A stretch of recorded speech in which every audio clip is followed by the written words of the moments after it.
Hello दोस्तों, welcome to the my YouTube channel.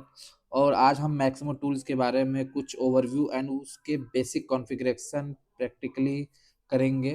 तो सबसे पहले हम कुछ मैक्सिमो का एक ओवरव्यू देख लेते हैं, आखिर आईबीएम मैक्सिमो है क्या और ये कैसे वर्क करता है।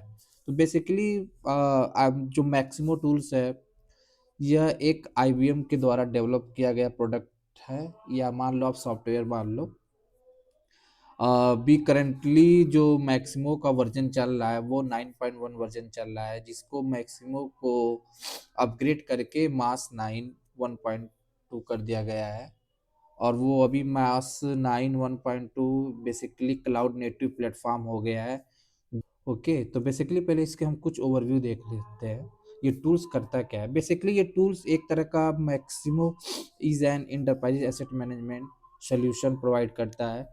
लाइक इक्विपमेंट हो गया या मशीन का इंस्टॉलेशन हो गया एंड बिल्डिंग रिलेटेड। इसमें बहुत से सारे एप्लीकेशन होते हैं, मॉड्यूल होते हैं, जिसमें हम किसी एक एसेट के लाइफ स्पैन को मैनेज करते हैं, ताकि हम उसके डाउन टाइम और रिड्यूस ऑफ कॉस्ट को बचा सकें। तो बेसिकली ये industrial area, oil industrial area हो गया एंड यूटिलिटी कंपनी हो गई। तो बेसिकली ये टूल्स यूज करती है बड़ी बड़ी कंपनियां। और इसके आईबीएम मैक्सिमम में एक ईएम सॉफ्टवेयर होता है, टूल्स होते हैं, और एक आईसीडी होता है। ओके, तो ICD means IBM control desk. इसका बेसिकली काम इसमें basically incident related service request problem basically IT asset management करने के लिए यूज किया जाता है। तो मैं आपको ये डॉक्यूमेंट शेयर कर दूंगा, मेरे वीडियो के डिस्क्रिप्शन लिंक में आपको मिल जाएगा ये।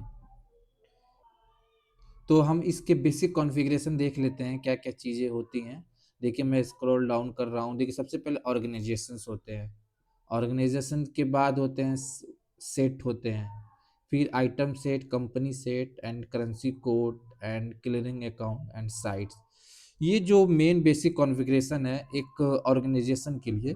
तो फर्स्ट ऑफ ऑल सबसे पहले ये क्रिएट किया जाता है हमारे मैक्सिमो सिस्टम में। आप ये देख सकते हो, एक मैक्सिमो डेटा स्ट्रक्चर्स है। इस पे कैसे ये स्ट्रक्चर बनाया गया है आप देख सकते हो। ये है एक तरह का सिंपलेस्ट। सिंपलेस्ट मीन्स पार्टिकुलर किसी एक एक ऑर्गेनाइजेशन के लिए। तो हमारे इस सिस्टम पे एक ऑर्गेनाइजेशन है, और हर एक ऑर्गेनाइजेशन के लिए एक कंपनी सेट और एक आइटम सेट होना बहुत अनिवार्य होता है। और ये ऑर्गेनाइजेशन हमारे किस साइट पे है? मान लो हमारा हमारा एक ऑर्गेनाइजेशन है मोबाइल कंपनी के नाम से। अब वो उस मोबाइल का शोरूम कहाँ-कहाँ है, उस मोबाइल का फैक्ट्री कहाँ-कहाँ पे, तो वो हम लोग साइट से डिफाइन करते हैं। और कंपनी सेट, आइटम सेट हो गया। आइटम सेट कि हम मोबाइल को बनाने के लिए क्या-क्या चीज़ें हम लोग क्या-क्या रॉ मटेरियल या क्या टूल्स परचेज़ करते हैं, इसीलिए हम लोग आइटम सेट एक डिफाइन किया जाता है। और कंपनी सेट मीन्स हम लोग अपने इक्विपमेंट एंड स्पेयर पार्ट्स को खरीदने के लिए अदर का वेंडर से भी तो हमको परचेज करना पड़ेगा रॉ मटेरियल टाइप का। तो इसीलिए हम लोग डिफाइन करते हैं कंपनी सेट। ओके, अब ये है मोर कॉम्प्लेक्स। अब एक मैक्सिमम हमारा टूल्स है, उसमें मल्टीपल ऑर्गेनाइजेशन हम बना सकते हैं। और उस मल्टीपल ऑर्गेनाइजेशन पे हम लोग कंपनी सेट, आइटम सेट, और हर एक ऑर्गेनाइजेशन मल्टीपल साइट हो सकती है। जैसे हमारा एक ऑर्गेनाइजेशन वन है, इसको मान लो आप वीवो कंपनी है। अब वीवो कंपनी की फैक्ट्री तो दिल्ली में भी हो सकती है, पंजाब में भी हो सकती है, मुंबई में भी हो सकती है। इसलिए हम लोग साइट डिफाइन करते हैं। ओके, मैं जब प्रैक्टिकली आपको करके दिखाऊंगा तो आपको समझ आएगा। ओके, चलिए सेट देख लेते हैं। सेट वही company set, item set, two types के होते हैं। आप इसको देख लीजिएगा, मैं डॉक्यूमेंट शेयर कर दूंगा। ओ, करेंसी कोड हो गया, क्लियरिंग अकाउंट हो गया। Clearing account basically GL account को कहा जाता है, जो ये फाइनेंशियल से रिलेटेड हमारा क्लियरिंग अकाउंट एक नंबर सेट किया जाता है इसी ऑर्गेनाइजेशन के अंदर। और साइट साइट आप मैंने आपको बता ही दिया। तो लेट्स स्टार्ट, चलते हैं हम प्रैक्टिकली वर्क करने के लिए। हाँ, जैसे कि आप देख सकते हैं हमारे स्क्रीन पे एक आपको मैक्सिमो का डैशबोर्ड दिख रहा होगा, इसको बोलते हैं स्टार्ट सेंटर। ओके, तो बेसिकली हम एक एक टॉपिक्स को कवर करेंगे हर आने वाले डेज में। और सबसे पहले हम इसका बेसिक कॉन्फ़िगरेशन करते हैं। अगर हमारी कोई न्यू ऑर्गेनाइजेशंस है और इस टूल्स में सबसे पहला बेसिक कॉन्फ़िगरेशन क्या होता है, तो सबसे पहले हम आते हैं एडमिनिस्ट्रेशन वाले मॉड्यूल पे। तो सबसे पहले ऑर्गेनाइजेशन एप्लीकेशन पे क्लिक करते हैं। ओके, और फर्स्ट ऑफ ऑल अगर आप इंटर मारोगे तो इसमें कुछ डिफ़ॉल्ट ऑर्गेनाइजेशन बाय सिस्टम दिया होता है। ओके, तो इसको आप ओपन करके देख सकते हो कैसे इसका कम सेट किया गया सारी चीज़ें, स्ट्रक्चर इसका। ओके, ये एक डिफ़ॉल्ट बाय सिस्टम होता है। तो हम बेसिकली सीखेंगे न्यू ऑर्गेनाइजेशन बनाना। तो फर्स्ट ऑफ ऑल आप क्रिएट करोगे न्यू ऑर्गेनाइजेशन। अब यहाँ पे कोई ऑर्गेनाइजेशन का नाम दोगे। मान लो मैं एक वीवो कंपनी ऑर्गेनाइजेशन का नाम दे देता हूँ। Okay, Vivo mobile company. अब बेस करेंसी क्या होता है, या sorry this is already exist, तो मैं इसको कोई दूसरा नाम दे देता हूँ, वन को कर देता हूँ। ओके, एंड बेस करेंसी क्या होता है? बेस करेंसी हमारा होता है कि ऑर्गेनाइजेशन का जो फाइनेंशियल रिलेटेड करेंसी से हमारे इनवॉइस होंगे, मींस परचेसिंग होगा, पेमेंट से रिलेटेड होगे, तो हम लोग डिफाइन करते हैं। तो मान लो हमारा ऑर्गेनाइजेशन इंडिया का है, तो हम सबसे पहले अपना बेस करेंसी रखेंगे इंडिया का। तो इसको आप डिफ़ॉल्ट ऑलरेडी इसमें दिया गया भी है, अगर आप क्रिएट करना चाहोगे तो वो भी क्रिएट कर सकते हो। तो चलिए आपको क्रिएट भी करके दिखा देते हैं। तो हम इस वाले टूल्स पे जाएँगे, go to currency code. Okay, यहाँ पे आपको देखिए 13 आपको डिफ़ॉल्ट करेंसी कोड दिख रहे होंगे अलग-अलग कंट्री के।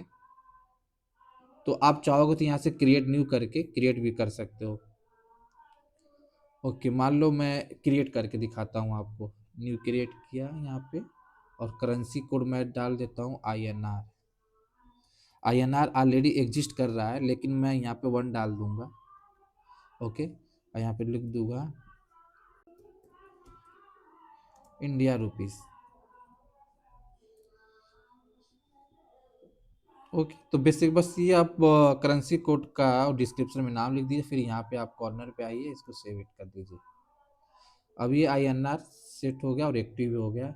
अब इसको आप सेलेक्ट करके, इस पे सेलेक्ट करके रिटर्न विथ वैल्यू पे जाओगे आप, तो ऑटोमेटिक सेट हो जाएगा। अब बेस करेंसी टू क्या होता है, तो बेस करेंसी टू होता है कि अगर हमारा कंपनी मेन इंडिया की है और हमारी कंपनी मोबाइल के स्पेयर पार्ट किसी अदर कंपनी से परचेज कर रही है, तो उसके लिए हम लोग वो बेस करेंसी टू सेट करते हैं। तो मान लो हमारी कंपनी अमेरिका से कुछ पार्ट्स इसके, मान लो इसके क्या बोलते हैं, चिप्स होते हैं, मदरबोर्ड जो मोबाइल में लगते हैं, वो सब परचेज करते हैं फॉरेन कंट्री से। तो हम एक बेस करेंसी US डॉलर का सेलेक्ट कर लेते हैं, ऑलरेडी इसमें क्रिएट होगा।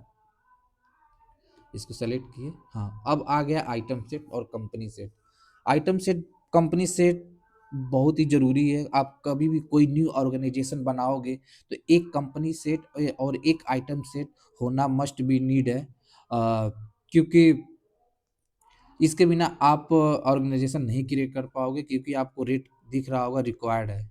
तो जो जो रिक्वायर है उसको आपको फिल करना ही पड़ेगा। तो चलिए हम आइटम सेट एक ले लेते हैं, या तो आप कोई डिफ़ॉल्ट ले सकते हो, आप चाहे तो क्रिएट भी कर सकते हो। तो हम एक सेलेक्ट कर लेते हैं डिफ़ॉल्ट। ये ऑलरेडी 4 डिफ़ॉल्ट क्रिएट किए गए हैं। तो सेट 1 क्रिएट कर लेते हैं आइटम सेट, और एक कंपनी सेट को सेट कर लेते हैं। सेलेक्ट वैल्यू में जाएँगे और एक कंपनी सेट सेलेक्ट कर लेंगे। और ये आपका है डिफ़ॉल्ट आइटम स्टेटस। मैं आपको बता रहा हूँ कि आने वाले हर वीडियो में एक-एक मॉड्यूल के ऊपर मैं बताऊँगा, और कैसे क्रिएट करना है और कैसे फंक्शनैलिटी काम करता है, वो सारा चीज़ें मैं एक-एक वीडियो में बताऊँगा आपको। तो बेसिकली डिफ़ॉल्ट आइटम स्टेटस से ही अगर यहाँ पे आप पेंडिंग करते हो, तो जो हमारी आइटम एप्लीकेशन होती है, आइटम मास्टर एप्लीकेशन, तो उसमें आप जब आइटम को क्रिएट करोगे ना, तो उसकी जो डिफ़ॉल्ट स्टेटस आएगी ना, वो पेंडिंग करके आएगी। तो ये चीज़ उससे लिंकिंग है। ओके, और ये डिफ़ॉल्ट स्टॉक कैटेगरीज़, ये डिफ़ॉल्ट ही स्टॉक ही रहेगा। इसमें 3 टाइप्स के आते हैं, नॉन स्टॉक आइटम और स्टॉक आइटम। ओके, तो इस डिफ़ॉल्ट ही रहेगा। इसमें आप देख सकते हो लुकअप में एक्टिव, पेंडिंग, प्लानिंग 3 टाइप्स के हैं। तो डिफ़ॉल्ट ही मोस्टली पेंडिंग ही रहता है। अब इसको हम करते हैं सेव।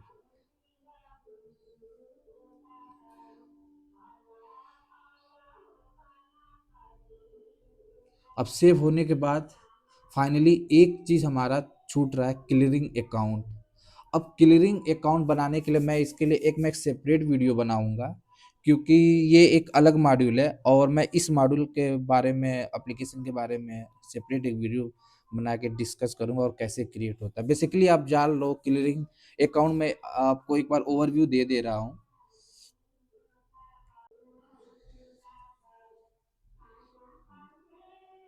फाइनेंशियल मॉड्यूल होता है, उसमें आप जाओगे, currency code exchange chart of account. Okay, इस चार्ट ऑफ अकाउंट में हम लोग डिफाइन करते हैं ऑर्गेनाइजेशन और जेल अकाउंट कैसे क्रिएट होता है। बेसिकली जो हमारा क्लियरिंग अकाउंट का काम होता है, ये फाइनेंशियल से रिलेटेड होता है। जो कंपनी के सीए होते हैं वो कुछ हमको इस टाइप का नंबर प्रोवाइड करते हैं, और ये नंबर बेसिकली यूज होता है इन्वेंट्री, वर्क ऑर्डर, परचेसिंग, सारे एप्लीकेशन में जेल अकाउंट यूज होता है कि हमारा क्रेडिट और डेबिट रिलेटेड। जिससे मान लो कंपोनेंट, इसके मेन कंपोनेंट क्या है, जेल कंपोनेंट मेंटेनेंस। ये चार तरीके कंपोनेंट इसमें बाय डिफॉल्ट सेट है। Cost centre, activity, resource, element. Means कि अगर कोई वर्कर काम करे तो कितने रिसोर्स है, उसके चार्जेस क्या, जैसे लेबर वर्क करता है, एक्टिविटी क्या क्या क्या एक्टिविटी हुआ है, कॉस्ट सेंटर क्या है, अगर हमारा कुछ परचेसिंग इक्विपमेंट या टूल्स या स्पेयर पास या रॉ मटेरियल, तो उस टाइप के कॉस्ट सेंटर बनाया गया है कि कितने कॉस्ट हुआ टोटल। तो एक तरह का ये फाइनेंशियल को अकाउंटेबल करने के लिए हम लोग जीएल कंपोनेंट का यूज करते हैं। बेसिकली हमारे इस मैक्सिमम में हमको जीएल अकाउंट से बस नंबर हमको मिलता है, जीएल अकाउंट वैल्यू, और इसको हम लोग इसमें लिंकिंग कर देते हैं और एक्टिव करके ऑर्गेनाइजेशन पे सेट कर, ये एक तरह का बेसिक कॉन्फ़िगरेशन है। और हमारे वीडियो बनेंगे फंक्शनल और डेवलपर के लिए। मैं एक एक चीज़ आपको सारा मॉड्यूल एक एक सेपरेट वीडियो लेके आऊँगा। ओके, तो क्लियरिंग अकाउंट को देखते हैं, कोई डिफ़ॉल्ट अगर सेट हो जाता है ठीक है, नहीं होगा तो मैं इसको कैंसिल करता हूँ। तो मैं क्लियरिंग अकाउंट बना ही लेता हूँ। तो सबसे पहले क्लियरिंग अकाउंट बनाने के लिए आपको क्या करना पड़ेगा, आप जो ऑर्गेनाइजेशन बनाए हो, तो उस ऑर्गेनाइजेशन पे आपको सबसे पहले क्रिएट करना पड़ेगा।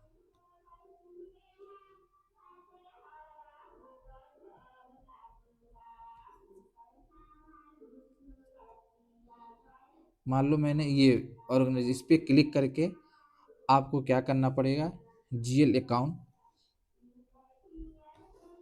क्रिएट करेंगे, लेकिन अभी ये नहीं आएगा।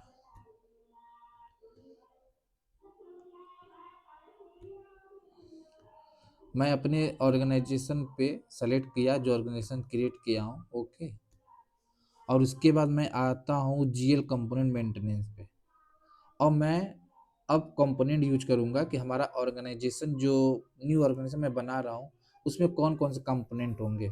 तो बाय डिफ़ॉल्ट चार है, कॉस्ट सेंटर, एक्टिविटी, रिसोर्स। तो कॉस्ट सेंटर में हम इस पे क्लिक करके और न्यू रो करते हैं, और यहाँ पे कोई नंबर रैंडमली नंबर देते हैं। बेसिकली ये जो नंबर हमको मिलता है, ये सीए फाइनेंशियल टीम प्रोवाइड करती है, बस हमको मैपिंग करना होता है। तो बेसिकली हम रैंडमली कोई नंबर डालते हैं एज पर नॉलेज के लिए।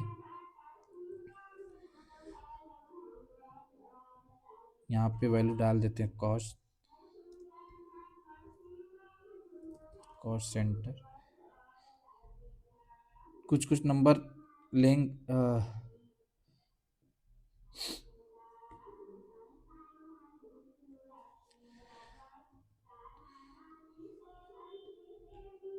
अब रिसोर्स पे हम आते हैं क्लिक करके, और फिर इसको कुछ नंबर इसके भी दे देते हैं, 0021। अब एलिमेंट्स वाले टैब पे आते हैं, कुछ कैन एक्सीड, ओके, लेंथ अपना एक्सीड 2, कैन नॉट एक्सीड 2।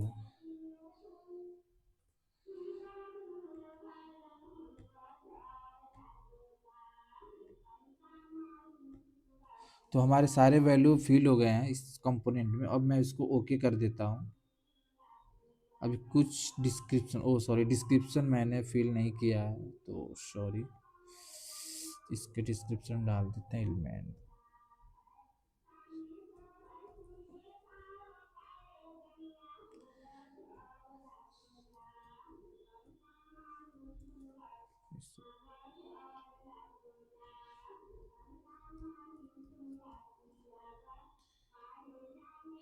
अब मैं इसके अगेंस्ट में जो मैंने ऑर्गेनाइजेशन न्यू क्रिएट किया है उसके अगेंस्ट हमारा जीएल कंपोनेंट सेट हो चुका है। अब मैं इस ऑर्गेनाइजेशन को अपने जीएल अकाउंट में मैपिंग करूंगा। तो आप इस पे क्लिक करके ऑर्गेनाइजेशन पे आप आओगे, न्यू रो पे, और इसको आप जस्ट अपना जो इसके अगेंस्ट इस ऑर्गेनाइज वीवो वन ऑर्गेनाइजेशन जो आपने जीएल कंपोनेंट बनाया है, तो आपको यहाँ पे सारा शोविंग सारे यहाँ पे शो करेंगे। तो आपको दो दो बार एक एक पे क्लिक करना है, जस्ट वन बाय वन आता जाएगा, आपको बस क्लिक करना है। देखो आपका चारों आ गया। अब इसको ओके कर देना है। अब ये आपका देखो यहाँ पे जीएल अकाउंट आपके न्यू ऑर्गेनाइजेशन से मैपिंग हो गया है। आप अब आप क्या करोगे, देखो इसमें आप ये भी कर सकते हो, एक्सपायरेशन डेट भी डाल सकते हो इसका, अब कि कब एक्टिव हुआ और कब ये जीएल अकाउंट आपका इनएक्टिव हो जाएगा। तो आप एक्सपायरेशन डेट डाल सकते हो। मैं नहीं डालता हूँ, ऐसे ही मैं बस एज अ नॉलेज पर्पज से रैंडमली आपको बता रहा हूँ। ठीक है, जस्ट अब सेव इट करते हैं इसको। सेव होने के बाद ये हमारा फाइनली हमारे न्यू ऑर्गेनाइजेशन के लिए हमारा जेल अकाउंट भी कंप्लीट हो गया है। तो सारे चीज़ हमारे सेलेक्ट हो गए, बस क्लीनिंग अकाउंट रह गया था। अब इस पे जैसे आप क्लिक करोगे, देखो जैसे आपने वहाँ पे जाके फाइनेंशियल वाले मॉड्यूल में जाके जी चार्ट ऑफ अकाउंट से आपने बनाया था एप्लीकेशन से, यहाँ पे सारे शो करने लगे। इसको वन बाय वन क्लिक करना है 4 स्टेप पे, फिर इसको सेलेक्ट होने के बाद हो गया आपको। अब ओके कर देना। देखो अब आपका इस ऑर्गेनाइजेशन के अगेन वीवो वन के अगेन क्लियरिंग अकाउंट भी सेट हो गया है। अब इसको आप सेट करके सेव इट कर दो। अब ये आपका सेव हो गया। अब ऑर्गेनाइजेशन के साथ तो item set, company set, base currency सारा आपने मैपिंग कर दिया। इसके स्ट्रक्चर जो जो फॉलो रूल बेसिक कॉन्फ़िगरेशन होता है आपने सारा चीज़ कर दिया। अब ये एड्रेसेस आते हैं टैब पे। ये एड्रेसेड कोड आप डाल सकते हो कि ये ऑर्गेनाइजेशन कहाँ पे, एड्रेसेड कोड कुछ भी डाल सकते हो। मान लो ये आपका एड्रेसेड कोड डाल दो कुछ पंजाब टाइप का, लोकेशन पे पंजाब एड्रेस कोड डाल दो आप, स्ट्रीट,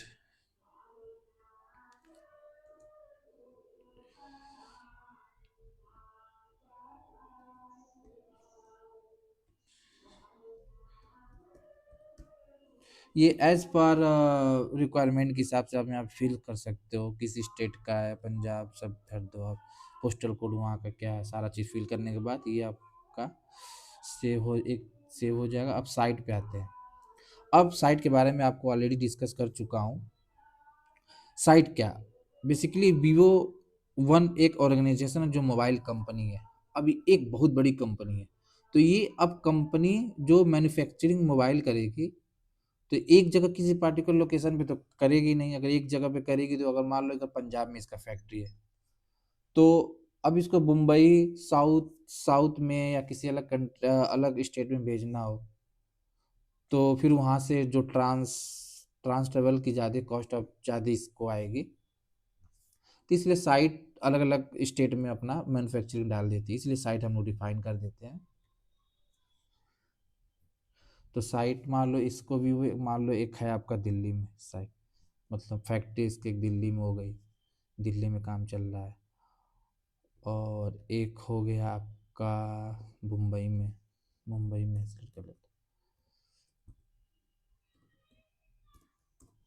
मुंबई। अब इसमें कुछ और डिटेल हैं। इस साइट पे साइट कांटेक्ट, मतलब पर्सन, कोई पर्सन के बारे में भी हम मैं एप्लीकेशन फाइनली सेट करूँगा। आप साइट कांटेक्ट हो गया, तो इस पे आप सेलेक्ट कर सकते हैं किसी पर्सन को कि साइट कांटेक्ट किससे कर सकते हैं, आप कोई भी कर सकते हो। आप मान लो सेलेक्ट कर दो, यहाँ पे साइट कांटेक्ट ग्रुप हो गया, तो एक तरह का पर्सन ग्रुप हो गया। तो इन सब चीज़ों में मैं सेपरेट वीडियो भी डिस्कस करूँगा एक एक बाई मॉड्यूल और विथ एप्लीकेशन, ओके। तो हमारा ये साइट और ये सेट हो गया, मैं इसको सेव करता हूँ।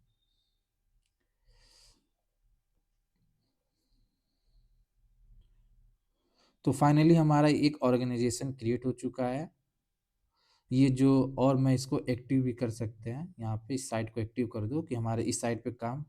अभी कुछ एरर क्या आ रहा है, सॉरी, यहाँ पे कुछ डिटेल मिस हो गए हैं क्या? ओह सॉरी, एक्चुअली अभी एक्टिव इसलिए नहीं है क्योंकि हमारा ऑर्गेनाइजेशन अभी एक्टिव है नहीं, इसलिए एक्टिव।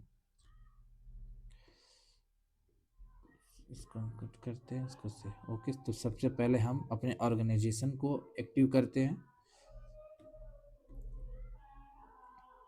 इसको सेव इट करते हैं,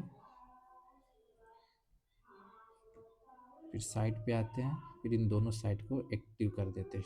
एक्टिव स्टेटस मीन्स मतलब कि अब ये ऑर्गेनाइजेशन जहाँ जहाँ साइट है वहाँ पे भी वर्क एक्टिव हो गए। ओके, इसको अब मैं सेव इट कर देता हूँ। तो दोस्तों अभी तक के वीडियो में अभी तक का बेसिक कॉन्फ़िगरेशन मैंने आपको कुछ ओवरव्यू और प्रैक्टिकली करके दिखा दिया हूँ। अब मिलते हैं हम नेक्स्ट वीडियो में, एक नया मॉड्यूल या एक नया एप्लीकेशन को लेके आएंगे। तो दोस्तों अगर हमारा वीडियो अच्छा लगे तो लाइक एंड शेयर ज़रूर करें और चैनल को सब्सक्राइब करना ना भूलें, क्योंकि मैं एक एक पार्ट्स को मैं लेके आऊँगा, हर एक मॉड्यूल को, हर एक टेक्निकल एप्लीकेशन को भी लेके मैं आऊँगा, और उसके साथ सिनेरियो बेस पे वर्क भी करेंगे, एक एक टास्क भी मैं करूँगा। पहले अभी चलेगा हमारा प्रोसेस जो चलेंगे वो बेसिकली क्रिएशन प्रोसेस ओवरव्यू के चलेंगे। फिर उसके बाद हम लोग लॉजिक यूज करेंगे, कैसे लॉजिक यूज होता है, सारा चीज़ एक एक सेपरेट सेपरेट वीडियो मेरा आता रहेगा। तो थैंक यू दोस्तों।